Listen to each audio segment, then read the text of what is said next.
খান সাহেব এদিক সেদিক তাকিয়ে কোনো জায়গা বন্দোবস্ত করতে না পেরে গা বাঁচানোর জন্য ছাতাটা বন্ধ করে একটি কুঁড়ের ঘরে গিয়ে ঢুকলো। আসসালাম আলাইকুম, শুনছেন ভূতের রাতের কেচ্ছা। ভূতের রাতের কেচ্ছায় আজ শুনবেন একটি ছোট গল্প। আর আমি আমজাদ খান বরাবরের মতো রয়েছি আপনাদের সাথে। খান সাহেব কুঁড়ের ঘর থেকে মাথাখানা বের করে বার কয়েক এদিক সেদিক তাকিয়ে নিলেন। দেখলেন বৃষ্টির কি অবস্থা, কমার কোনো সম্ভাবনা রয়েছে কিনা। তাই কিছুটা সময় পর খান সাহেব লক্ষ্য করলেন কুঁড়ের ঘরের উপর থেকে ফিরিয়ে ফোঁটা ফোঁটা জল পড়ছে। কিছুটা সময় পর খান সাহেব লক্ষ্য করলেন এমনিতেও বলা যায় আষাঢ়ের বৃষ্টি একবার যদি শুরু হয় তাহলে থামার আর নামটিও নেয় না। প্রচুর বাতাস ছিল, ছাতাটা মাথায় দিয়ে যে কোথাও যাবে সেই জোগাড় নেই। ছাতায় ও বাতাস কুলবে না। পঞ্চপাড়াগা এমনিতেও পথঘাটের লোকজন কম, কিন্তু আজ আষাঢ়ে বৃষ্টি, লোকজন একেবারেই নেই। একবার যদি নামে তাহলে 3-4 দিনে কমার নামই নেয় না। খান সাহেব ভাবলেন এখানটায় দাঁড়িয়ে থেকে সময় নষ্ট করে লাভ নেই, কিছুক্ষণ পর হয়তো অন্ধকার হয়ে যাবে। আর এই অঞ্চলটি তার তেমন একটা চেনাও না। যাবে শিবু বাবুর বাড়িতে। শিবু, তিনি ছিলেন মাস্টার মশাই, বয়স্ক লোক, বাইরে খুব একটা বার হয় না। আর উনাকে এ তল্লাটে কেউ চিনবে বলে মনে হয় না। খান সাহেব ভাবলেন সময় নষ্ট না করে বেরিয়ে যাই, এদিক সেদিক 2-4 বাড়ি খুঁজলে হয়তো পেয়েও যেতে পারি। খান সাহেবের ব্যাগের ভিতর ছিল শিবুবাবুর রিটায়ারমেন্টের কাগজ আর নগদ 450 টাকা। এই নিয়ে খান সাহেবের একটু ভীতি আছে অবশ্যই, হয়তো পাড়াগা ডাকাত চোর থাকতেই পারে। কিছুক্ষণ পর খান সাহেব লক্ষ্য করলেন একটি লোক হেঁটে যাচ্ছে, মাথায় গামছা, অবশ্য ভেজা, খালি গায়ে খালি পায়ে, তবে 50 অধিক বয়স হবে। খান সাহেবকে লক্ষ্য করেছেন কিনা সেটা বোঝা যায়নি। এবার খান সাহেব নিজেই তাকে ডাকলেন, ও ভাই, বলি ও দাদা, কোথায় যাচ্ছেন, একটি কথা শুনে যান। লোকটি খান সাহেবের দিকে তাকিয়ে হাত দিয়ে ইশারা করলো কাছে আসার জন্য। খান সাহেব পা পা করে এগিয়ে গেলেন, তবে কাদা ছিল প্রচুর পরিমাণ। দিনভর বৃষ্টি হলে যে অবস্থাটি হয় সেটি আর কি। খান সাহেব কাছে যেতেই বললেন, বলি বাবু, কোথাও যাবেন না? কাউকে খুঁজছেন নাকি? বলি শিবু মাস্টারের বাসায় যাব। শিবু মাস্টারের বাড়িটা কোন দিকে বলতে পারেন কি? শিবু খুড়োর বাড়ি যাবেন? শিবু খুড়ো এখান থেকে আরো ওই বলতে পারেন 8 কোষ তো হবে। তা যাবেন কি করে? রাস্তার যা সিঁড়ি, আপনারও তো জামা কাপড় ভিজে গেছে। তা চলুন আমার সাথে। এক জায়গায় তো গিয়ে বসি, তারপর না হয় আপনাকে একটা ব্যবস্থা করে দেওয়া যাবে। আমাদের এখানটায় মাঝে মাঝে গরুর গাড়ি চলে, তাও তো এখন দেখছি না। আর এইগুলো লোকটি হাঁটা শুরু করলো এবং খান সাহেব তার পিছনে পিছনে হাঁটছে। পুকুর, ধানের ক্ষেত, পাশ ঝাড় পেরিয়ে দূরে একটি পুরাতন জীর্ণ জায়গায় জায়গায় ভেঙে পড়েছে দেয়ালে শ্যাওলা পড়া একটি বাড়িতে গিয়ে ঢুকলো। খান সাহেব দেরি করলেন না, ভেজার চেয়ে ভিতরে গিয়ে বসাই ভালো। এইদিকে খান সাহেব মনে মনে ভাবলেন যে এ বাড়ি তো ওনার হতে পারে না। বাড়ির ভেতরের যা সুশ্রী, বাহিরটা যেমনই হোক, হয়তো এই বাড়ির চাকর টাকর হবে, অথবা এ বাড়ির কোনো কাজের লোক হবে, হতে পারে রাখাল, হতে পারে গাড়ির গাড়োয়ান টারোয়ান, এছাড়াও অন্য কিছু আশাও করা যায় না। কিছুক্ষণ পর লোকটি একটি শুকনো গামছা নিয়ে এলো তার কাছে, বলল হাত মুখ বাঁধা, মুছে নেন। খান সাহেব হাত মাথা মুখ মুছে আয়েসে বসলেন এবং মিনিট খানিক পরে এক পেয়ালা গরম চাও পেলেন। খান সাহেব ভাবলেন মেঘ না চাইতেই বৃষ্টি, আনন্দে চা গ্রহণ করলেন। খান সাহেব জিজ্ঞেস করলেন, এ বাড়িতে আপনি একাই থাকেন? বাড়ি তো বিশাল, এখানটায় একা একা থাকাটা অত সম্ভব নয়। লোকটি উত্তর দিলেন, না না, আমি একা থাকবো কেন, ওরা সবাই থাকে। খান সাহেব বললেন, ওরা কারা? দেখবেন, ধীরে ধীরে দেখবেন। এই বলতে বলতে লোকটি ভেতরে প্রবেশ করলো। এদিকে বাইরে বৃষ্টিও তীব্রতা বাড়িয়েছে, সঙ্গে ঝোড়ো হাওয়া। খান সাহেবের সময় নষ্ট হচ্ছে কথাটা সত্য, কিন্তু খান সাহেব যে একটি সুবিধাজনক জায়গা পেয়েছে এর কথা ভুল না। এই ভেবে খান সাহেব কিছু বলছিল না, একেবারে নির্দ্বিধায় বসেছিল। খান সাহেব মনে মনে ভাবলো, এই ধরনের বাড়িতে স্যাঁতস্যাঁতে একটি গন্ধ হয়, কিন্তু এখানটাতে খুব সুগন্ধ। মনে হয় বিশ্বের সমস্ত দামি দামি প্রসাধনী এ বাড়িতে কেউ ব্যবহার করে। কিছুক্ষণ পর লক্ষ্য করলেন দোতলা থেকে লাঠির শব্দ, ঠক ঠক ঠক ঠক। লাঠি হাতে নিয়ে একেবারে জমিদারদের মতো সাজসজ্জা এক বয়স্ক লোক নেমে আসছে।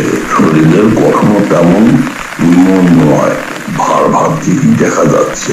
তার কাছে এসে বসলো এবং জিজ্ঞেস করলো, খাওয়া দাওয়া হয়েছে?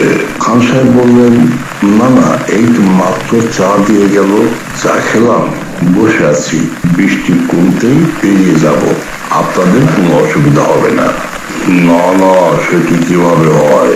এবারের মেহমান যদি কেউ আসে তার খাওয়া দাওয়া আদর আপ্যায়ন এই সমস্ত যদি আমরা না করতে পারি তাহলে আমাদের দুর্নাম হয় সমাজে।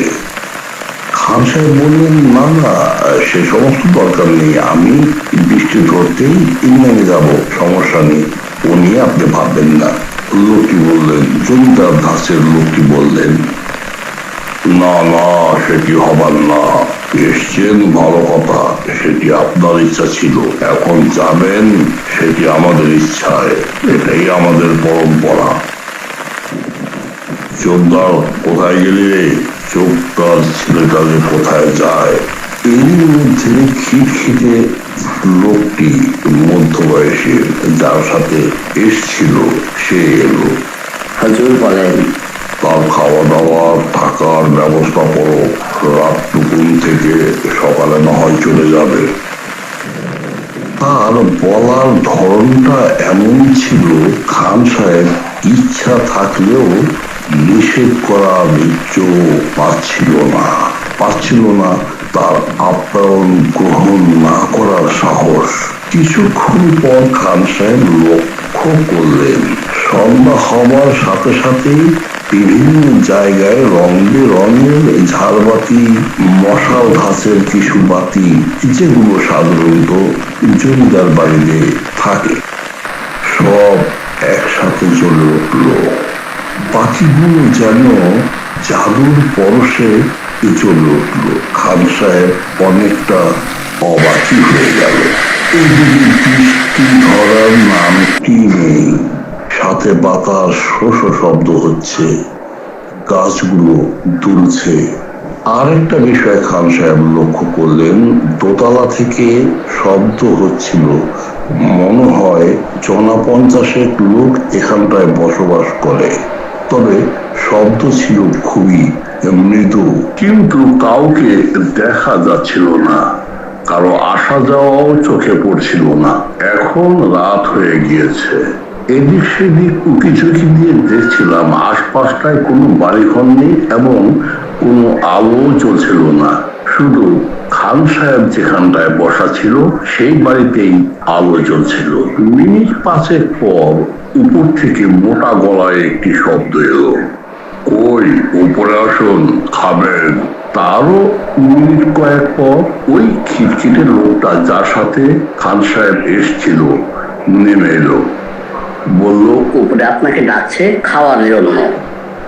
আমি একটু সংকোচ করেই ধীর পায়ে উপরে উঠে গেলাম। উপরে যখন ডাইনিং এ ঢুকলাম তখন চোখ তো একেবারে আমার ছানা ভরা। ডাইনিং টেবিলে 4টি প্লেট চারপাশে এবং একটি প্লেট আমার জন্য দেওয়া, আর খাবারের পসরা সে তো অভাবনীয়। একেবারে সরু গোবিন্দভোগ চালের ভাত, সাথে মুড়িঘণ্ট, বিভিন্ন রকমের তেলে ভাজা তো রয়েছে, রয়েছে মাংসের কালিয়া, নানা প্রজাতির কাবাব। সে এক বিধিকিচ্ছা ঘটনা। এত খাবার কিভাবে মানুষ খেতে পারে? এখানটায় তো আমি ফলের কথা উল্লেখ করিনি। প্রায় আমার চেনা অচেনা, দেখা অদেখা অনেক পদের ফল, অনেক জাতের ফল। খেতে বসে গেলাম, জিজ্ঞেস করলাম আর কেউ খাবে না? বলল, আপনার খাবারটা আপনি খেয়ে নেন, কে কখন খায় কোনো ঠিক নেই। আশপাশটায় কেউ ছিল না, একা একাই খেয়েছি। তবে খুব তৃপ্তি সহকারে খেয়েছি এটা বলা যায়। এবার আমাকে নিয়ে গেল পাশের ঘরে। একটি আরাম কেদারায় বসে তুলছিলাম। এবার পকেট থেকে একটি আধ ভেজা বিড়ি বের করে ধরিয়ে নিলাম। দিরশলাইটাও ছিল ভেজা, ধরাতে বেগ পেতে হয়েছিল। কিছুক্ষণ পর নাম না জানা খিটখিটে লোকটি এসে বলল, বিড়িটি নিভিয়ে দেন, বাড়িতে বিড়ি, সিগারেট, হোক্কা তামাক এগুলো নিষেধ। এই বলে বাইরে চলে গেল। স্পষ্ট শুনতে পেলাম বাইরে থেকে সেই ভারী গলার জমিদার আকারের লোকটি এসে জিজ্ঞেস করল, এর আগের জন কোথায়? খিটখিটে লোকটি উত্তর দিল, হুজুর, আগের জনকে পাশের ঘরে রেখেছি। বিষয়টা আমার কানে আসতেই আমি আটকে হলাম। আমার আগেও কেউ এসেছিল এবং তাকে পাশের ঘরে রাখা হয়েছে। এই ভেবে যেই উঠে দাঁড়ালাম, বাহির থেকে ফটাস করে গেটটি বন্ধ করে দিল। আমি কয়েকবার ডাকলাম, কয়েকবার আঘাত করলাম দরজায়, কিন্তু কে শুনে কার কথা? দরজা বন্ধ তো বন্ধই। আমি দিক বিদিক জ্ঞান হারা, এদিক সেদিক পাগলের মতো ছোটাছুটি করছিলাম, আর কিছুক্ষণ পর পর দরজায় আঘাত করছি। একসময় দেখলাম পিছনের জানালাটি হাট করে খোলা। জানালা দিয়ে উঁকি দিলাম নিচে নামার কোনো ব্যবস্থা আছে কিনা। জানালা দিয়ে উঁকি দিতেই আমার মাথা একেবারে গরম হয়ে গেল। ঘাম বেয়ে পড়ছে কানের দুপাশ দিয়ে। শত সহস্র নরকঙ্কাল পড়ে আছে বাড়ির পিছনে। আমার মাথাটি চরকির মতো ঘুরে উঠলো। জ্ঞান হারিয়ে পড়ে গেলাম মেঝেতে। পরদিন সকালে ঘুম ভাঙলো মানুষের চেঁচামেচিতে। কিছু কিছু লোক বলছিল, মশাই, এখানটায় কি ঘুমানোর জায়গা? এটা হচ্ছে এমনিতেই ভূতের বাড়ি। কি সাহস আপনি এলেন এ বাড়িতে? তো বন্ধুরা, এই ছিল আজকের মতো ভূতের রাতের গল্প। থাকবেন আমাদের সাথে, শুনতে থাকবেন ভূতের রাতের কেচ্ছা। আজকের মতো এখানেই শেষ করছি। খোদা হাফেজ।